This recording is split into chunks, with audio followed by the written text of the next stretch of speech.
Irani në këto momente po sillet sikur Rusia e Stalinit që po shkon në kundër ofensiv. Dhe këto regjimet arabe, të cilat që nga vini 1974 kanë menduar që gjithmonë s'ka problem se kemi bazat amerikane dhe na ruajnë amerikanët, sikur thotë edhe Rama që jemi në NATO ne dhe kemi atë artikullin e 5 NATO-s, edhe ja pusim gjumit, pritur këta u çuan nga gjumi sepse e kanë që uria që Irani lëshoi me vrasjen e Khamenei, ku Irani shkatroi dhe dogji të gjitha bazat amerikane në tokat arabe, por edhe goditi për qytetet arabe, që nga Riyadhi, Dubai, Doha, Kuwait City, Manama e të tjerë, arabët në këto momente janë trembur. Dhe Arabia Saudite ka ardhur në konkluzion sigur edhe Kuwaiti që i mbyllën hapësirën ajrore amerikanëve që i thanë amerikanëve një moment, ju nuk shënkeni Allahun tokë dhe Allahun qiell dhe Amerikën në tokë, po pas ka dhe fuqi tjera. Kështu që na mbani neve larg kësaj luftës që ju po bëni me njëri tjetrin, sepse kjo nuk është lufta jonë, kjo është lufta për Izraelin që është armiku jonë. Ne nuk i duam iranianët se ata janë shite, ne jemi beduin arabe tjerë, por ne nuk duam bëjmë pjesë e kësaj lufte. Dhe kjo po i bën tani arabët me përjashtim të Emirateve Arabe, ku Dubai do më thënë është kthyer pak a shumë sikur Tirana e Edi Ramos që është kthyer në një vend kamikaz, i cili edhe po merr gjithë goditjet dhe Irani tani po e kthen Dubain, Abu Dhabin dhe Fuxhairën po i kthen pak a shumë sikur Izraeli sillet me Beirutin edhe me Libanin e Jugut, përveç Dubait, i cili është vend kamikaz dhe nuk ka nga ta mbaj, vendet e tjera arabe po thonë ç'na duhet ne në këtë luftë, ne duam të tërhiqemi të shohim hallet tona. Dhe në anën tjetër, çfarë ka ndodhur është se duke mbyllur kanalin e Hormuzit, vendet arabe po hynë në një krizë që ata nuk e kanë imagjinuar ndonjëherë. Ne kemi biseduar këtu në bisedat e kaluara bashkë, që vende sikur Kuwaiti që flenë në mbi arin e zi, sikur Arabia Saudite, sikur Emiratet Arabe, tani më po marrin borxh nga amerikanët për të financuar buxhetet e tyre, sepse nuk ja ka pritur ndonjëherë mendja që Irani mund të mbyllte kanalin e Hormuzit dhe këta nuk do të ishin më të aftë as që të shitnin naftë dhe as që të merrnin ushqime. Dhe iranianët u kanë bërë shumë të qartë beduinët arab. I kanë thënë që nëse nga territoret tuaja amerikanët na sulmojnë dhe na shkatrojnë, neve do t'ju sulmojmë herën e dytë edhe më keq dhe do shkatrojmë të gjitha centralet e pastrimit të ujit që ju keni, që ju mbajnë këto oazet tuaja të ekzistojnë. Kjo është në rast sulmi Ols, por pas incidentit në atë ishullin Keshm, pas bombardimin ishullin Keshm, Irani ka shpallur armik Emiratet e Bashkuara. Pra, nga Saudia dhe Kuwaiti kemi dhe këtë ndryshimin në raport me veçimin e Emirateve të Bashkuara dhe shpadin e saj armik.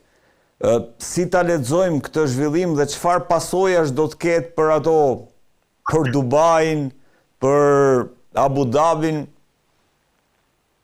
E para është që Irani e kuptoi gjatë luftës 40 ditore që armiku më i rrezikshëm i tij që është i afërt është Emiratet Arabe. Biles mediat iraniane nuk i quajnë më Emiratet Arabe, po i quajnë Emiratet Zioniste. E dyta, Irani kuptoi që shumica e sulmeve që kanë ardhur, biles edhe sulmi për vrasjen e Imam Ali Khamenei, kanë ardhur nga Dubai, nga Emiratet Arabe. Ata e kuptuan që shumica e raketave, e bazave vinin nga këto dy vende që ju bashkangjitën akordeve abrahamike, Bahreini dhe Emiratet Arabe. Iranianët kuptuan gjithashtu që vuajtja e tyre me vite të tëra, ku këta nuk ishin shi, vinte si pasojë e qëndrave të modifikimit të kohës që Izraeli ishte ndërtuar në Emiratet Arabe. Dhe tani më ata e kanë shumë të qartë që armikun e kanë thjesht përtej detit, e kanë afër, mund ta harrin shumë kollaj, ja që avionët amerikan dhe izraelit edhe kur vinin që bombardonin Iranin, kalonin në hapësirën ajrore të Arabisë Saudite dhe Emirateve Arabe, ku edhe furnizoheshin me benzol, dhe irananët e kanë kuptuar që armiku janë Emiratet Arabe, ne nuk do t'i lejojmë Emiratet Arabe që të ekzistojnë për sa kohë që Izraeli me Amerikën nuk ndërpresin terrorin e tyre kundër Libanit, kundër Hezbollahit, kundër Hamasit, kundër Gazës, kundër boshtit të rezistencës dhe kundër nesh. Pra, ndërsa Izraeli po ndjek strategjinë e tokës së djegur me Libanin dhe me Palestinën, ku vret edhe rrafshon qytete, edhe iranianët kanë ardhur në të njëjtën konkluzion që edhe neve do ta djegim Dubain. Dhe në këto momente që ne po flasim, se du të kuptojmë diçka, këto shtetet si Dubai, apo qytet-shtetet, edhe Abu Dhabi, janë shtete bregdetare. Prosperiteti tyre varet nga deti. Në det ata shesin, nga deti marrin ushqimet. Në këto momente që Irani ka kthyer ngushticën e Hormuzit në një liçen iranian, ku askush nuk hyn edhe nuk del dot, ku Irani në këto momente po sillet pak a shumë sikur Rusia në vitin 2022, kur pushtoi detin e Azovit dhe mori qytetin e Mariupolit dhe ja mori Ukrainës të gjithë detin e Azovit, këto shtetet e Emirateve Arabe do të shkatrohen. Si do të shkatrohen, Olc? Pra, do shkatrohen para nga ana ekonomike, ato nuk do shesin më naftë, nuk do jetë më Dubai ai qyteti i këtyre hajdutëve që pastronin para, nuk do jetë më Habibi come to Dubai. Dubai nuk do marrë më ushqime nga deti. Gjërat do rriten dhe Dubai, Emiratet Arabe nuk do shesin më naftë. Atë që bëri gardë. Jo, vetëm për perifrazim. Pra, Irani nga ky moment i shpalljes së Emirateve të Bashkuara Armik mund godas sa herë ti teket, kur ti teket, kur mendon se rrezikohet, le të themi, siguria, apo jo? Deklarata më e fundit e gardës revolucionare që u bë dje është që garda revolucionare i tha amerikanëve, por çdo cistern apo anije që ju do na godis, ne do godasim flotën tuaj, bazat tuaja dhe Dubain, Emiratet Arabe. Do të thonë, ju na godisni në një anije, ne kundërpërgjigjemi dhe do të godasim Dubai. Çfarë do thotë kjo? Kjo do thotë që Dubai, që ishte bërë qyteti i ëndrave, qyteti i Kim Kardashianëve, i Epsteinëve, i prostitutave që vinin nga Kosova dhe nga Shqipëria dhe nga Evropa lindore, në vendi ku Edi Rama shkonte dhe hante kështu, domethënë tek ai turku që hante ato, ku dëgjon që ja tiqte mishin ai turku etj, nuk do ekzistojë më. Domethënë Dubai do digjet sikur Beiruti. Nuk do ketë më Dubai. Kjo është problemi, nuk do ketë më Abu Dhabi. Biles ka po flitet në këto momente është që ka nisur luftë brenda emirëve të ndryshëm të Emirateve, po flitet që Abu Dhabi apo edhe Sharjah po mendojnë që të shkëputen nga unioni me Abu Dhabin edhe me Dubain e tjere. Që ato principatat. Ato principatat, Emiratet. ose të bëhen Emiratet, ose të bëhen pavarur, ose të bashkangjiten në Arabi Saudite. Dhe duhet të kuptojmë këtë gjë, që tani në këto momente beduinët arab janë ndarë në dy kampe kryesore. Njëri kamp është ai me Arabin Saudite, ku Arabia Saudite, të cilën duhet vlerësuar, refuzon që t'i bashkohet akordeve abrahamike, dhe për personat që mbajnë mend rreth një muaji më herët, Trumpi dha edhe një intervistë ku thoshte tani thoshte që u bë kjo lufta, thoshte ai Mohamed Selmani nuk do mbëj mua më numra, po do vi do futi dytën dhe do t'i bashkohet akordeve abrahamike, se s'ka nga ta mbajnë se e mbrojmë neve. Çfarë tregon kjo? Kjo tregon që Arabia Saudite, princi kurorës Mohamed bin Selmani, kanë marrë një vendim. Ne nuk do bëhemi Dubai. Ne do vazhdojmë traditën tonë si beduin, ta mbajmë mirë edhe me Amerikën, edhe me Iranin, kjo nuk është lufta jonë, ne duam të shesim naftë, dhe në këto momente, Emiratet Arabe janë kthyer pak a shumë janë bërë kamikazi i Gjirit Persik, që nuk kanë nga ta mbajnë më, se sauditët nuk i duan, dhe i vetmi që i kanë ngelur atyre, Irani ka shpallur hapur armik, i vetmi që i kanë ngelur është Izraeli me Amerikën. Dhe ata janë si punë ati të mbyturit që duan thjesht kapin një dorë që të mbjetojnë. Emiratet janë kthyer pak a shumë sikur Shqipëria e Edi Ramës, i cili e ktheu Shqipërinë në një vend kamikaz kundër Iranit duke strehuar mujahidinët iranian, po Shqipëria duke qenë larg, Irani nuk ka çfarë të bëjë. Olc, ndërkohë shkojmë tek ajo pika tjetër që lidhej me negociatat, prapaskenat e një negociate apo një pakti armëpushimi.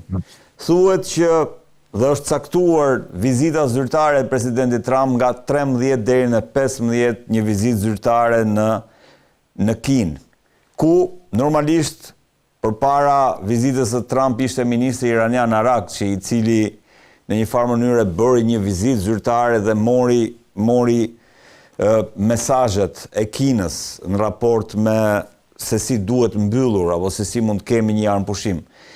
Si e vlerëson këtë takim dhe a do t'jetë ky takim vullosja e një rendi të ri në lindjen e mesme? Nuk besoj që do ketë vullosje të një rendi të ri, nga që e para kinezët e din që Trumpi është armiku tyre, Amerika është armiku tyre. E dyta, kinezët nuk janë të kënaqur nga lufta që po ndodh, por ata e din shumë mirë se qëllimi final i kësaj lufte, përveç ides biblike të Izraelit madh, është Kina.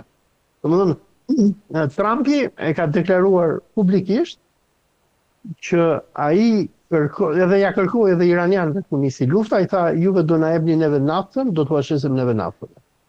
Dhe ju heqim neve gjithë sanksionet. Domethënë Trumpi kërkonte që ta kthente Iranin në një Venezuelë, atë që i bëri Venezuelës, që ja rrëmbeu Maduron, por e mbajti regjimin socialist në pushtet dhe u tha vetëm ma jepni mua naftën do ta blejmë neve dhe ne do e shesim dollar, ose ta kthej Iranin në një Arabi Saudite ku në pushtet janë disa beduin dhe naftën e tyre e marrin amerikanë dhe shesin tregun ndërkombëtar. Dhe duke bërë kjo gjë, qëllimi final i Trumpit ishte që mos t'i jepte më opsione Kinës, sepse ne e dim që Kina në pjesë shumë të madhe të naftës saj e merr nga Gjiri Persik. Ndërsa naftën e Kuvajtit, Arabi Saudite, Abu Dhabit i kontrollon Amerika, naftën e Iranit nuk e kontrollon Amerika. Dhe kinezët në këto momente, edhe pse nuk janë të kënaqur nga kjo luftë që po bëhen, ata janë shumë të kënaqur nga rezistenca e Iranit dhe nga fitoret e Iranit, nga që ata e dinë që lufta e Iranit me SBA dhe Izraelin është pjesë e luftës kundër tyre. Nga që ata e dinin që plani amerikanëve ishte që pasi të rrëzonin regjimin në Iran, të instalonin një biçim Edi Rame në pushtet, më pas do kontrollonin naftën e Iranit, Irani do t'i dorëzojë dhe do kapitulonte përpara Izraelit dhe arabët do trajtoheshin si bakti, dhe nafta iraniane dhe nafta arabe nuk do të lejohej më që shkonte në Kinë. Vetëm në këtë farë mënyre amerikanët besonin që ata do ta mundnin dragonin kinez, sepse dragoni kinez ka nevojë për naftë. Dhe kjo naftë atij i vjen nga Gjiri Persik. Por duke u mundur në Iran, duke mos mundur që ta rrëzojë regjimin, e në anën tjetër duke patur Iranin, i cili tani më po kthehet në padronin e Gjirit Persik, ku nuk lejon që shitet më naftë, kinezët janë të lumtur. Dhe Trumpi do mundohet që t'i bëj pazare Xi Jinpingit, ndoshta mund të jetë i gatshëm edhe që t'i shesi Tajvanin, t'i thotë shko merre Tajvanin, do ta japim vetëm na ndihmo. Izrael hajomi, këtu Olsi, do më thonë anash, ke Izrael hajomi që thotë që për shkak ajo që sa po the ti, Po, do më thonë, Trumpi është i gatshëm që do ta shesi Tajvanin vetëm nëse Kina do ta ndihmojë Trumpin që të mundi Iranin. Po unë nuk besoj që Kina do ta bëjë një gjë të tillë. Nga që e para, kinezët e dinë që Tajvani është i marrë. Unë kam qenë në Tajvan, para isha vjetë, domethënë, në maj të vitit 2025, dhe e farë se çfarë bëhet, Tajvani është i humbur, dhe Kina e ha me dhëm Tajvanin, po thjesht Kina nuk do luftë edhe e mban të izoluar. Domethënë, unë nuk besoj që kinezët do të pranojnë një pazar kaq të ulët me amerikanët për punën e Iranit, por edhe sikur të donin kinezët që të bënin ndër Iran, thjesht nuk e bëjnë dot. Kur ne shohim sot që superfuqia më e madhe botërore nga ana ushtarake që janë amerikanët, po dështojnë dhe nuk po bëjnë dot gjë kundër Iranit, edhe Kina nuk ka shanse. Dgjoj, kjo është një luftë që nuk fitohet për amerikanët. Presidenti Trump ka vetëm 3 opsione me Iranin. Opsioni numër 1 është që të përdori bombën nukleare. Opsioni numër 2 është që të mbahet kjo status quo, tërhiqet e mos e kput, dhe me sa duket që kjo status quo do të mbahet për kohë gjatë, sepse në këto momente po kemi një luftë nervash ndërmjet iranianëve dhe amerikanëve. Domethënë, për personat që lexojnë postimet e Donald Trumpit, ai çmendet. Thotë oferta iranianëve është e papranueshme, ditën tjetër thotë do bëj pazar me Ayatollahin. Do ta ndajmë 50-50, 50% ngushtitë e Hormuzit. Ditën tjetër thotë më tha generali i shtabit të ushtrisë pakistaneze që iranianët janë gati, janë të dëshpëruar, do na dorëzohen, edhe Irani thotë firë se lirohesh. Dhe unë mendoj që kjo opsion është, ose opsioni tjetër do të ishte kapitullimi i Iranit, që Irani nuk do të kapitullojë. Dhe iranianët, ndryshe nga popujt qinj që kanë ata në gjirin persik, arabët e Dubajit, e Riyadit, e Kuwaitit që janë mësuar në këto 70 vite të fundit, në këto 50 vite të fundit që të kenë një jetë fantastike, të jetojnë duke ngrënë McDonald's, kenë makinat më të fundit, kenë parat bredhin botën e tjerë, kenë shërbëtor nga Filipinet edhe nga Bangladeshi. Arabët nuk e përballojnë dot një luftë të gjatë. Dhe në qoftë se kjo status quo do të vazhdojë sikur po vazhdon tani, ku kuptohet edhe Irani do të vuajë nga sanksionet, por Irani për personat që ndjekin mediat e ndryshme në këto momente është duke vazhduar tregtinë nëpërmjet Pakistanit, nëpërmjet detit Kaspik, ku Rusia po e furnizon në mënyrë masive me miell, me vaj etj. Nëse kjo luftë do të vazhdojë, Irani ka shumë gjasa që të triumfojë. E dyta, këto regjimet arabe nuk rezistojnë dot. Domethënë, vende sikur Riyadi, sikur Riyadi, sikur Dubai, nuk rezistojnë dot. Domethënë, njerëzit aty jetojnë pse është luftë. Aty po t'i luksi, njerëzit ikin, largohen.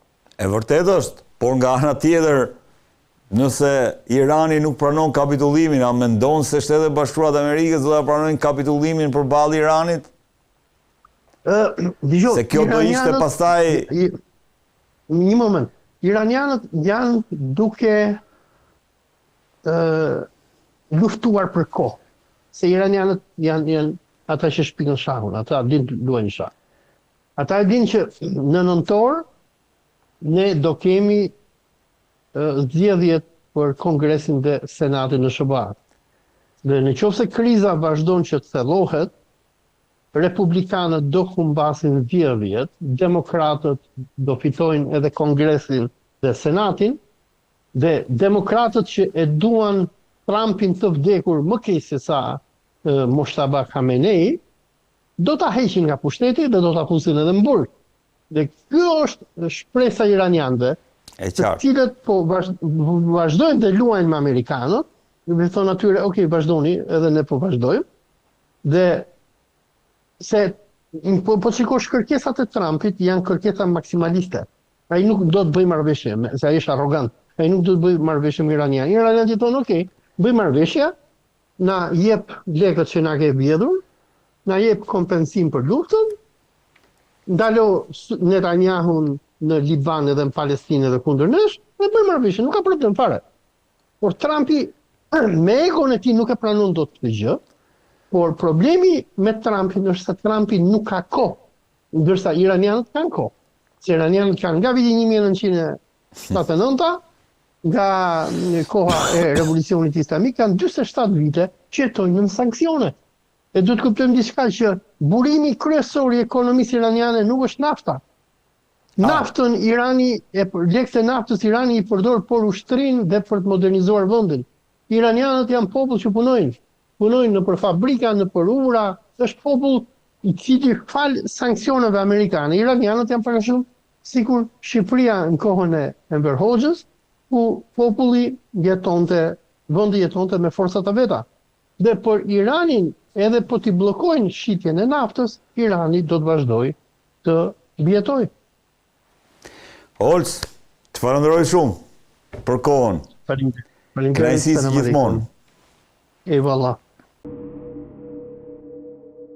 Në këtë pjesë të emisionit është bashkuar me mua Denis Minga, koleg gazetar pranë Report TV-s. Denis, kënaqësi që të kam. Mirëmbrëma, faleminderit. Marsit Gubi, avokat, Marsit, kënaqësi që të kam. Kënaqësi si gjithmonë. Avokati Leonard Karaj, avokat, kënaqësi që të kam. Mirëmbrëma, faleminderit. Do ta nisim avokat me protestën e Partisë Demokratike, çka për shumë komentator u lexua si një zhgënjim. Si e lexove personalisht? Po jo, mos ishte zhgënjim. Ishte një nga protestat më të mëdha, më të fuqishme që ka bërë Partia Demokratike gjatë kësaj periudhe kohore, 8-a e 9-a në kilometri fundit. Jo, tani ishte te metri fundit. E 8-a, po mirë, se ngatroi të numra ato tani. Sa ka ndërmend Denis, 10? Jo, tani pas botërorit, flitet. Në rregull. Ishte nga më të mirat. O, avokat, ironia për opozitën, avokat. Po tani kur opozita është bërë qesharake, neve kaq mundësi e kemi të bëjmë ironi dhe sarkazëm me. Ta janë bërë qesharak. Del aty, protestojnë. Janë bërë me dashje apo pa dashje, është pyetja. Protestojnë. Cilat janë bërë me dashje? Qesharak, opozita. Me dy abas, sepse unë nuk besoj domethënë që janë aq idiot sa mos e kuptoj që janë bërë qesharak. Kështu që dhe vetë pranojnë për të bërë qesharak. A është kauza e tyre qesharake, avokat? Qa lidhe ka kauza me njerëzit? Po, kauza t'i bëj njerëzit. Njerëzit shkojnë pas njerëzve. Njerëzit shkojnë pas ideve. Një parti politike ku nuk ka as njerëz, nuk ka as ide, unë nuk kuptoj për çfarë duhet shkojnë. Cila është arsyeja? Po dalim shpesh për çfarë? Dorëzojmë Ramën. Si e rrëzon Ramën ti? Ke 15 vite që bën protesta, se ke rrëzuar. Çfarë do ndryshoj që tani domethënë? Tani prandaj po them që po bëhemi qesharak, sepse këtu kanë bërë protesta në kohën kur ajo parti drejtoheshet teorikisht nga Lulzim Basha, teorikisht po them gjithmonë, që kanë qenë 10 fish më të rëndësishme nga ana e numrave, më të dhunshme nga ana e numrave.